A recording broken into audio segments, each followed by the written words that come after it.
In 1881, Otto von Bismarck stood before the German Reichstag and proposed something that had never existed anywhere in the world before, a government pension for workers who reached the age of 70. The average German laborer died at 45. Bismarck knew the math. The program was designed to cost almost nothing, to neutralize socialist agitators, and to create the illusion of state benevolence without meaningfully redistributing wealth. What Bismarck invented was not a social safety net. He invented a psychological container, a designated endpoint for human productive life, scheduled safely beyond the reach of most people who would ever live it. He called it retirement. And every anxiety spiraling inside a 43-year-old's chest at 3 in the morning, staring at a retirement account that hasn't kept pace with inflation, is an inheritance from that single political calculation made in a Prussian chamber by a man who had no intention of retiring himself. He served in government until he was 75. The cruelty is not in the original deception. The cruelty is that the deception became sincere, that generations absorbed Bismarck's bureaucratic invention and metabolized it into something that felt like a natural human destination. Like it had always existed. Like not reaching it was personal failure. It had never existed. Not once in the preceding 200,000 years of human life on this planet. There is a concept in evolutionary biology called environment of evolutionary adaptedness, the conditions under which a species' psychology was shaped over millions of years. The human nervous system did not evolve inside cubicles. It did not evolve inside the 40-year linear career arc. It did not evolve with the concept of a finish line after which productive life ceases and the individual survives on stored capital until death. The human nervous system evolved inside small forager communities, typically between 20 and 150 people, Robin Dunbar's number, the cognitive limit for stable social relationships the human brain can maintain. In those communities, contribution was continuous, varied, and embedded in daily life. An elder did not retire. An elder tracked weather patterns, mediated disputes, remembered where water had been found during the last drought 40 years ago. An elder's knowledge was not a supplement to the community. It was infrastructure.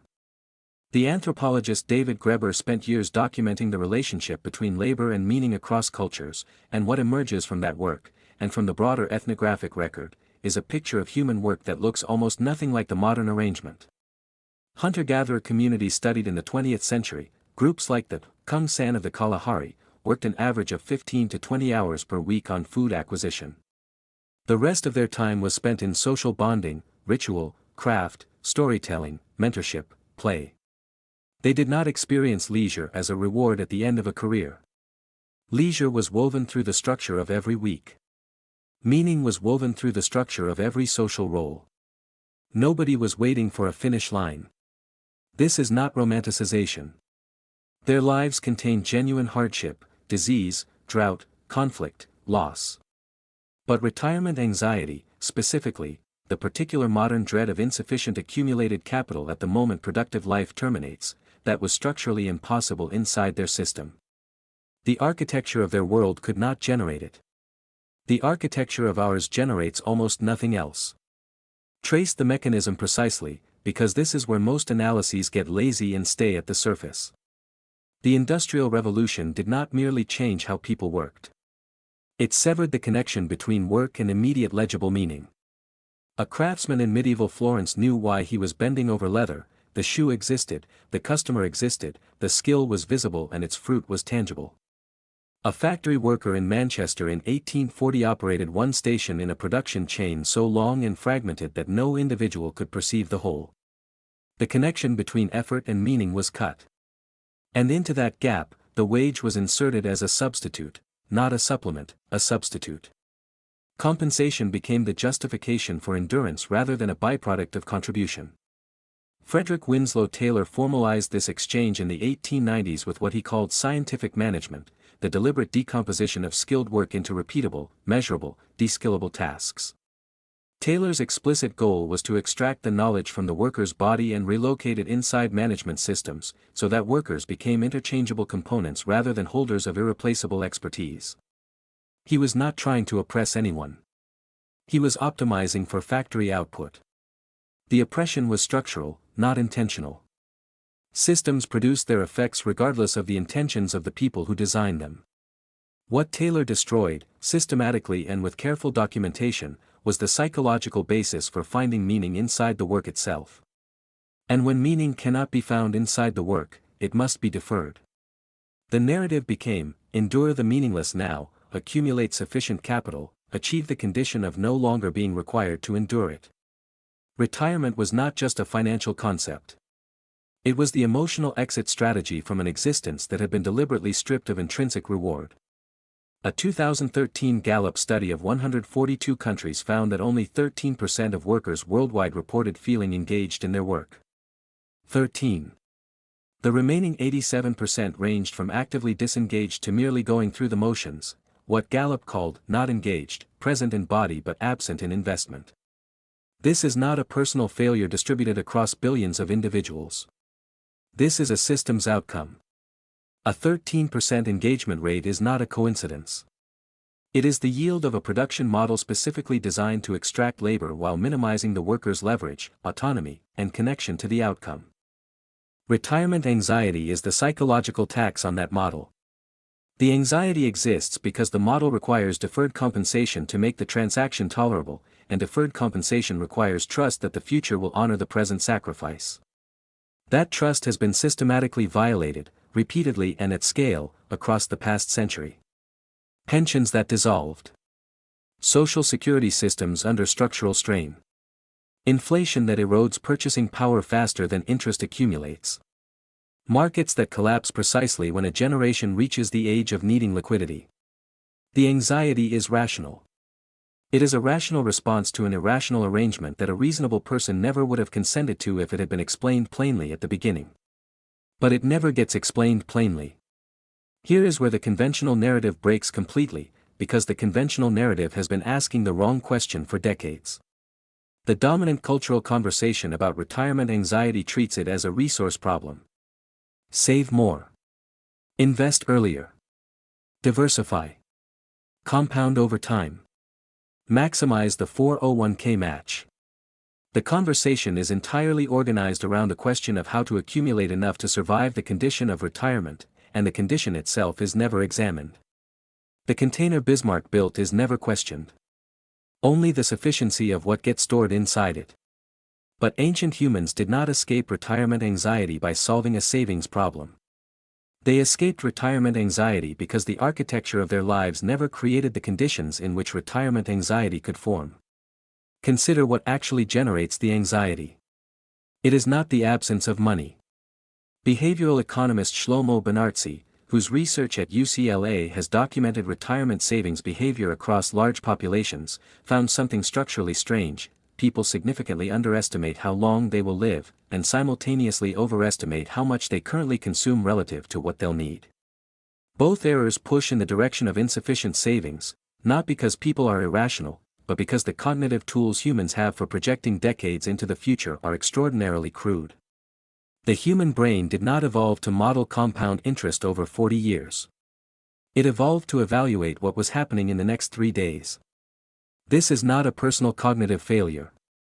It is an architectural mismatch, asking a brain shaped by millions of years of immediate social feedback to navigate a system that operates on 40-year time horizons, structured by financial instruments invented 100 years ago, governed by tax regulations that change every legislative cycle, denominated in a currency whose purchasing power is controlled by a committee that meets 8 times a year. The anxiety is not about not having enough. The anxiety is about having surrendered control over the conditions of your own survival to systems that are too large, too abstract, and too indifferent to model accurately. And the moment a person grasps that, really grasps it, the retirement conversation changes entirely. Because the question is no longer, how much do I need to save? The question becomes, what kind of architecture am I living inside, and does that architecture require me to participate in this particular gamble at all? Most people never ask the second question. The first question is so total, so aggressively promoted by every financial institution with a stake in the answer, that the second question never gets enough oxygen to form. The Florentine banker Lorenzo de' Medici died in 1492 at the age of 43, younger than many people experiencing their first retirement crisis today. He did not retire. The concept would have been incomprehensible to him.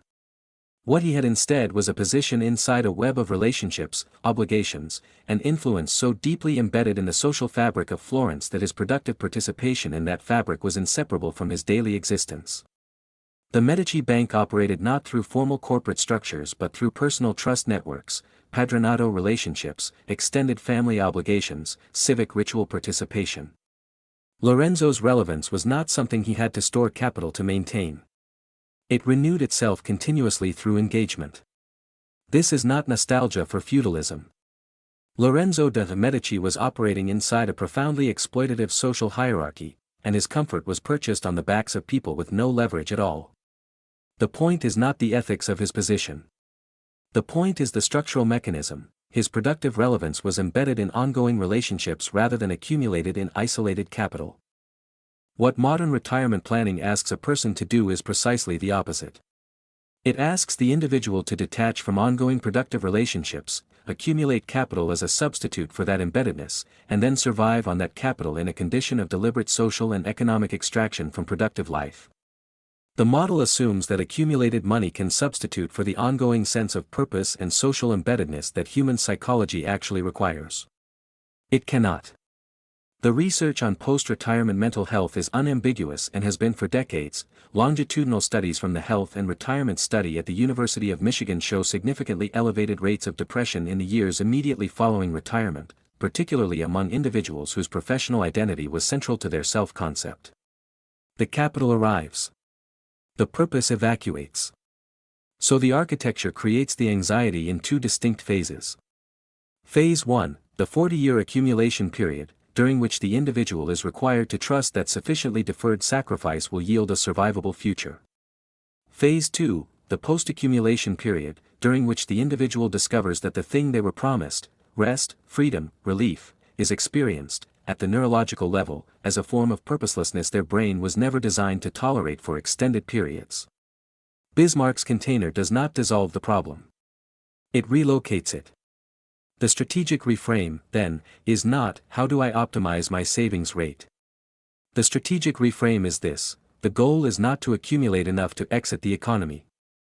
The goal is to construct a position inside the economy that you never need to exit from, because it regenerates rather than depletes, because it is embedded in relationships rather than isolated in capital, and because its demands scale proportionally to your capacity across decades rather than requiring a fixed and exhausting output for 40 years followed by silence. This is the distinction between accumulation strategy and position strategy. Most financial advice is accumulation strategy dressed as wisdom. Position strategy is different. It asks, what relationship to work, to skill, to community, and to economic activity would allow me to remain productive at 65 in a way that feels nothing like the productivity I was forced to perform at 35? What kind of work is not a thing to be endured but a thing to be inhabited? The Kung elder who remembered where the water was during the last drought was not performing labor. That elder held a position whose value increased with age rather than depreciating with it. The goal is to build that kind of position, not necessarily through tribal knowledge of Kalahari geography, but through the same underlying mechanism, deep, irreplaceable relationship between accumulated personal expertise and the ongoing needs of a community, broadly defined. This is not available to everyone under current structural conditions. That is precisely the point. The system was not designed to make it available to everyone. It was designed to make accumulation and exit the only visible path, because that path keeps the maximum number of people participating as wage earners and consumers for the maximum number of years. Recognizing that this is a design feature rather than a natural law is the beginning of the ability to move differently inside it. Not everyone can completely exit the dominant model. But almost everyone can begin carving a position that trades some of the accumulation pressure for some of the embeddedness, building expertise that compounds in social value rather than just in financial instruments, constructing relationships with communities of need where the relevant skill becomes more valuable with time rather than less. The 30-year-old who spends a decade building irreplaceable domain expertise in a specific intersection of fields that serves a specific community is not just building career capital. That person is building a position from which voluntary withdrawal becomes possible rather than forced exit becoming necessary. These are not the same trajectory. They feel identical from the outside, right up until the moment they don't. When archaeologists excavate the burial sites of Paleolithic communities, what they find among the remains of elders is something that has taken researchers a long time to interpret correctly: the presence of tools, the presence of materials associated with craft and transmission, the presence of objects that indicate these individuals remained active participants in the productive and ritual life of their communities until very close to death. Not because they had to. Because the concept of stopping, of transferring from the world of activity into a designated holding space to await the end, simply did not exist as a category of human experience. The anxiety we carry around retirement is not evidence of human weakness. It is evidence of how completely a political and industrial architecture, designed over a remarkably short period, can colonize the interior of a human life and present its own inventions as biological destiny.